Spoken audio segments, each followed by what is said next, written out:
अब शुरू होने वाला है हमारा growth phase A muscle building phase.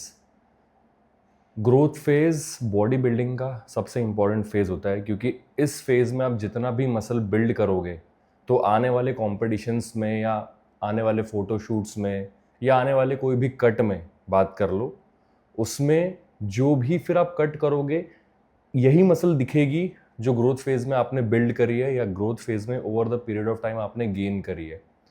तो मसल बिल्डिंग फेज या ग्रोथ फेज या बल्क फेज, इसको कभी भी हल्के में मत लेना। जितने सीरियसली आप एक प्रेप करते हो उतने ही सीरियसली आपको ग्रोथ फेज पे ध्यान देना है। बिकॉज जैसा कि मैंने कहा कि इस फेज में आप जो मसल बिल्ड करोगे कट के टाइम पे वही मसल विजिबल होगी। पर्टिकुलरली मेरे बॉडी में क्या फोकस करना है मुझे ग्रोथ फेज में, तो लैट विड्थ। देखो मेरी बैक की थिकनेस अच्छी है, बस मुझे विड्थ पे काम करनी है। तो मेरा एक्स फ्रेम और प्रॉपर बॉडी में जो बैलेंस की कमी है बेसिकली या मिसिंग है वो आ जाएगा। साथ ही साथ डेल्टॉइड्स, क्योंकि क्लासिक फिजिक है तो क्लासिक फिजिक में एक्स फ्रेम चाहिए। ना ही लोअर बॉडी डोमिनेंट होना चाहिए बॉडी, ना ही अपर बॉडी डोमिनेंट होना चाहिए। तो वो एक एक्स फ्रेम चाहिए ताकि फिजिक ओवरऑल बैलेंस्ड दिखे। तो डेल्ट्स, आर्म्स और बैक की विड्थ, ये तीन चीज़ों पे मुझे काम करना है पर्सनली। तो इस चीज़ के ऊपर मैं कैसे काम करूँगा, शायद मेरे एग्जांपल से आप लोग अपना भी ग्रोथ फेज डिज़ाइन कर सको। तो अगर बैक की विड्थ की बात करें तो हफ्ते में सबसे पहली बात मैं हफ्ते में 2 बार बैक ट्रेन करूँगा। एक फोकस्ड रहेगा विड्थ फोकस, दूसरे में भी विड्थ रहेगा 50% और 50% थिकनेस रहेगी। तो मंडे विल बी, अब क्या होता है ना, जब भी आप अपना वर्कआउट प्लान डिज़ाइन करो, ठीक है, तो ये एक टिप याद रखना कि जो भी आपका वीक पार्ट है, अब किसी किसी की बॉडी में लेग्स शायद वीक होंगे, किसी की चेस्ट वीक होगी, तो वीक का सबसे पहला डे अपने वीक मसल को दे दो आप, ठीक है। तो मेरा जो वीक का डे 1 रहेगा, मंडे बोल सकते हो या कोई भी डे पकड़ लो, तो वो रहेगा बैक से स्टार्ट करेंगे हम लोग और ट्राइसेप से। तो मैंने पर्सनली अपने बॉडी के हिसाब से अपना वर्कआउट प्लान डिज़ाइन किया है और उसको हम लोग ट्रैक करेंगे वीक बाय वीक कि कैसे फिजिक में चेंजेस आ रहे हैं। बिकॉज ऑब्वियसली बात है, कैलोरीज थ्रू आउट सेम रहेगी, बल्क, तो प्रोग्रेस ट्रैक करना आसान हो जाता है। ट्रेनिंग इज़ इम्पॉर्टेंट, ऑब्वियसली बात है। आप कोई भी चीज़ पे जब फोकस करते हो ना, जैसे एक मैग्नीफाइंग ग्लास से कोई भी चीज़ पे फोकस करते हो तो वो चीज़ बढ़ने लगती है। जैसे फॉर एग्जांपल अगर मैं मैग्नीफाइंग ग्लास, तुमने सब ने किया होगा यार, मैग्नीफाइंग ग्लास लेके पेज पे वो धूप आ रही है पीछे से, सनरेज, और पेपर पे पड़ रहा है, तो कंटिन्यू फोकस से एक ही स्पॉट पे फिर वो जगह पे आग लग जाती है ना over the period of time. तो इसी चीज़ लाइफ में भी यही सेम चीज़ अप्लाई होती है, बॉडी बिल्डिंग में भी। जिस चीज़ पे आप फोकस करते हो वो चीज़ ग्रो होने लगती है। तो मेरा फोकस अभी लैट, विड्थ, शोल्डर्स और आर्म्स पे आ गया है। तो ऑब्वियसली बात है मैं किसी भी हाल में इसको ग्रो करके ही रहूँगा। और ये जो भी मैं क्रिटिक्स सुन रहा हूँ मेरी बॉडी के लिए कि बैलेंस नहीं है, एक्स फ्रेम नहीं आ रहा है, या बैक वीक पड़ रही है बिकॉज ऑफ विड्थ, तो अब मेरा ये गोल है कि ये जितने भी क्रिटिक्स हैं इनके मुंह बंद दो। अब मेरे को खुद पे काम करना है और मेरे को खुद एक वो एक्स फ्रेम लाना है कि भाई मेरी फिजिक प्रॉपर दिखे, ऐसा नहीं कि लोअर सिर्फ कॉर्ड्स ही कॉर्ड्स दिख रहे हैं। एक और चीज़ मैंने नोटिस करी कि जब जो भी आपका फेवरेट बॉडी पार्ट होता है, जैसे किसी किसी को ना आर्म्स मारना बहुत पसंद है, मुझे पर्सनली लेग्स ट्रेन करना बहुत पसंद है।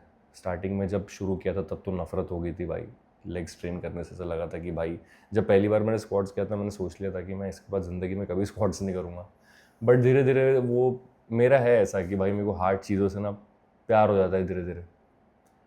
तो लेग्स ट्रेनिंग बहुत पसंद आने लगी। तो ट्रेन करते करते करते अब इतना जान डाल दिया लेग्स में हर सेशन में कि क्वाड्स थोड़े ओवर डेवलप्ड हो गए।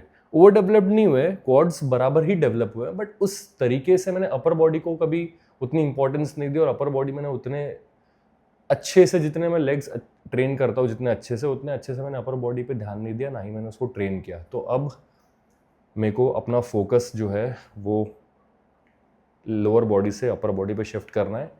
तो डेफिनेटली मुझे खुद खुद को सेल्फ बिलीव है कि अपर बॉडी बहुत अच्छा रिस्पॉन्स देगी और बहुत अच्छी तरीके से ग्रो करेंगी, जिस तरीके से मैं इसको ट्रेन करूँगा अभी और अच्छे से ध्यान दूंगा। तो सबसे पहले ग्रोथ फेज़ में हम रहेंगे कैलोरिक सरप्लस में।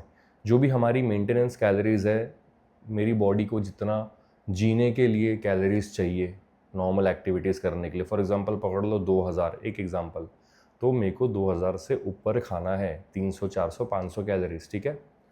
बट क्योंकि मैं सिद्धांत भैया का प्रोग्राम फॉलो कर रहा हूँ तो वो अच्छा खासा सरप्लस देते हैं और मोस्टली होल फूड्स रहता है खाने में, ठीक है। वे प्रोटीन भी रहेगा, नो डाउट, 1 से 2 मील्स में रहेगा whey protein, just to get that flavour. But main जो प्रोटीन आएगा वो आएगा होल फूड से, चिकन, वाइट फिश, एग्स, इन सारी चीज़ों से। शायद मटन भी ऐड कर सकते हैं। जितना आप प्रोटीन के सोर्सेज अलग अलग अपने डाइट में रखोगे उतना आपकी बॉडी अच्छा रिस्पॉन्स करेगी, क्योंकि होता है एक पीरियडाइजेशन करके, एक बॉडी बिल्डिंग में ना एक टर्म होता है कि आप नए नए सोर्सेज या नए नए चीज़ें बॉडी को देते रहो ताकि बॉडी अलग अलग फूड सोर्सेज से अलग अलग न्यूट्रिएंट्स लेते रहें, बॉडी को कोई एक पर्टिकुलर फूड की हैबिट ना हो। ऐसा मैंने भी सुना है कई बाहर के बॉडी बिल्डर्स को या कोचेस को इस बारे में बात करते हुए।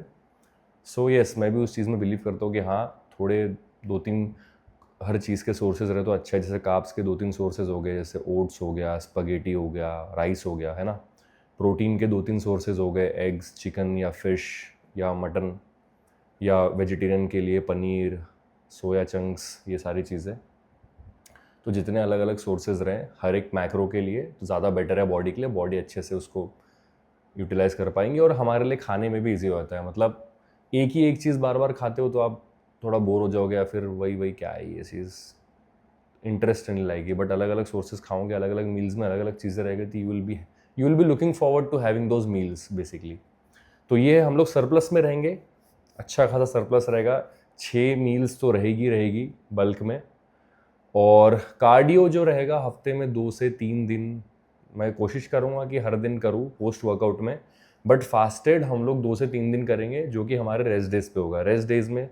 रेस्ट डेज पे हम लोग कार्डियो करेंगे, स्ट्रेचिंग करेंगे, मोबिलिटी वर्क पे ध्यान देंगे, फोम रोलिंग, स्ट्रेचिंग, और हमारे जो वीक बॉडी पार्ट्स है जो हम लोग जनरली अवॉइड कर देते हैं, जैसे काव्स, एब्स, फोर आर्म्स, इन चीज़ों को भी, इन मसल्स को भी ट्रेन करेंगे। बाकी जो भी 6 दिन रहेंगे उसमें तो प्रॉपर 2 बार बैक, 2 बार शोल्डर्स, चेस्ट, हैमस्ट्रिंग, स्क्वाट्स, इनको ट्रेन करना ही करना है।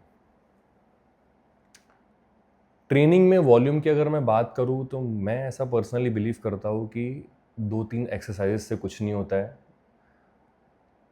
अब मेरे को एक बात बताओ, बैक में आपका, ठीक है, लैट्स हो गए, आपके लैट्स में भी अपर लैट्स, लोअर लैट्स है, ठीक है, दोनों की अलग अलग मूवमेंट्स होती हैं। कुछ मूवमेंट्स में भी एक मूवमेंट में भी कवर हो जाता है, बट अलग अलग करो तो ज़्यादा बेटर फोकस होता है। अगर एक ही मूवमेंट में सारी चीज़ें कवर हो जाती तो एक ही मूवमेंट से पूरी बैक डेवलप हो जाती, पर ऐसा पॉसिबल नहीं है ना। बैक हमारी सेकंड बिग मसल है बॉडी में। पहला तो लेग्स है, दूसरा बैक है, क्योंकि बैक में कितने सारे डिटेल्स है यार, रोम्बॉइड्स, तुम्हारा ट्रैप इतना बड़ा मसल है, मिडल जो ट्रैप होता है, रोम्बॉइड्स, लैट्स में लोअर लैट्स, फिर तुम्हारी लोअर बैक हो गई, अपर बैक हो गई, तो कितनी सारी मसल्स है। अब मैं रोप पुल डाउन्स लूँगा, फिर मैं लैट पुल डाउन लूँगा, फिर मैं बारबेल रोइंग लूँगा सुपिनेटेड लोअर लैट्स के लिए, फिर मिड बैक के लिए एक सीटेड रोइंग लूँगा, फिर रैक पुल्स लूँगा ओवरऑल लैट्स के लिए, तो फिर अपने ट्रैप्स के लिए श्रग्स लूँगा। तो यही मैंने 5-6 एक्सरसाइज बोल दिया। तो तुम कैसे उस चीज़ को 2 मूवमेंट में कवर कर लोगे, ठीक है। अगर तुम्हें प्रॉपर एक प्रॉपर फिजिक बिल्ड करने जिसमें तुम्हारे सारे मसल्स वेल डेवलप्ड हो, वेल राउंड हो, तो तुम 2 एक्सरसाइज में अफोर्ड ही नहीं कर सकते पूरी बैक को ग्रो करना, एक 3D बैक को ग्रो करना। और मेरा विजन है वो 3D बैक लेके आना। थिकनेस में जब मैं बैक फ्लेक्स करता हूँ ना तो सारी डिटेल्स दिखती है बैक में, सारी की सारी, बस वो विड्थ आ गई ना, क्रेजी दिखेगी अपनी बैक में। ऐसे बढ़ाई नहीं कर रहा हूँ अपनी, बट मेरे को पता है मेरा पोटेंशियल और मेरी बैक का पोटेंशियल, तो विड्थ आ गई ना, एक्चुअल में डीमन बैक दिखेगा सीरियसली। तो ट्रेनिंग हो गया, डाइट हो गया, अब स्लीप रिकवरी। देखो, अपने मैं शुरू से वही बोल रहा हूँ कि अपने ग्रोथ फेस को, मसल बिल्डिंग फेस को या बल्क को प्रेप की तरह ट्रीट करो। ऐसा नहीं कि कुछ भी खा रहे हैं, कभी भी उठ रहे हैं सो के, कुछ भी ट्रेन कर रहे हैं। जैसा कि मैंने कहा कि जो मसल आप बिल्ड करोगे ग्रोथ सीजन में, ग्रोथ फेज में, ऑफ सीजन में, बल्क में, जो नाम ले लो, यही मसल तुम्हारे कट में दिखेगा, क्योंकि कट में तो कोई नई मसल ग्रो होनी है नहीं। जो मसल आपने बल्क में गेन किया है, आपने ग्रोथ फेज में गेन किया है, वही मसल आप कट में बेसिकली तराश के निकालते हो और वही मसल दिखती है। कट फेज में as a natural body builder कोई नई मसल आपकी ग्रो नहीं होने वाली, क्योंकि आप डेफिसिट में हो। तो इसीलिए मैं कह रहा हूँ, और ये मैसेज मैं तुमको भी दे रहा हूँ और खुद को भी दे रहा हूँ कि ग्रोथ फेज बहुत इंपॉर्टेंट है, इस पर अच्छे से फोकस करना है। क्योंकि अगर ये पीरियड, ये जो टाइम फ्रेम है, अगर तुमने वेस्ट कर दिया तो कंपटीशन के टाइम पे, या जैसा कि मैंने कहा, जब तुम कट करोगे ज़्यादा एक्सपेक्टेशंस मत रखना फिर कि भाई इतने चेंजेस दिखने चाहिए, ये चेंजेस दिखने चाहिए।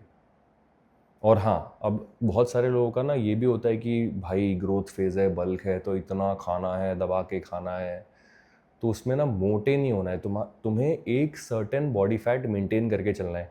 मेरा ये मानना है, सिंपल सा फंडा, कि अगर तुम बल्क कर रहे हो, ग्रोथ फेज़ में हो, तो तुम्हारे एब्स फिर भी विजिबल होना चाहिए थोड़े बहुत। ऐसा नहीं कि तुम्हारी तोंद लटक रही है, दैट इज़ नॉट फेयर। वो जस्टिस नहीं कर रहे हो तुम, और वो मसल बिल्डिंग फेज़ भी नहीं है। एब्स अगर तुम्हारे विजिबल है, इसका मतलब ठीक है, तुम अपने मेटाबॉलिज्म को साथ में लेके चल रहे हो। तो इसीलिए भले ही कार्डियो कम करो, लेकिन करो।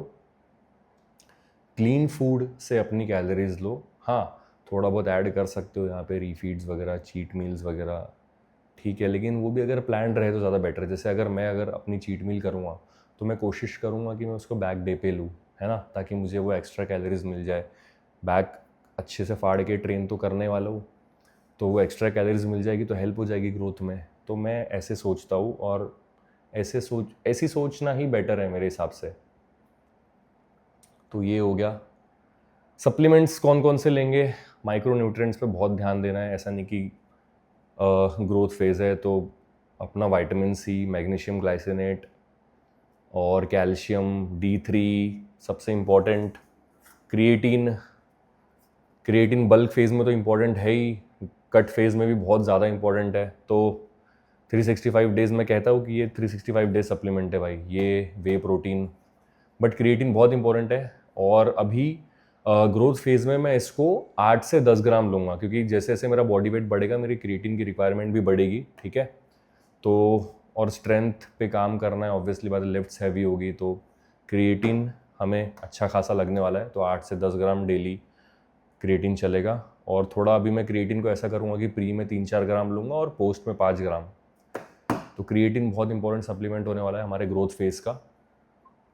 और भी कुछ नए सप्लीमेंट्स ऐड करेंगे, जैसे बताऊंगा मैं आने वाले वीडियो में, बट अभी नाम बताया था उसका, कोएंजाइम, CoQ10 बोलते हैं बेसिकली उसको। सेलुलर प्रोडक्शन, इम्यूनिटी के लिए होता है, अच्छा सप्लीमेंट है नेचुरल बॉडी बिल्डर्स के लिए। तो वो भी इंट्रोड्यूस करेंगे, उसके और बेनिफिट्स मैं आगे वाली वीडियोज़ में बताऊँगा आपको। तो ये है ग्रोथ फेज़ जो हम शुरू कर रहे हैं।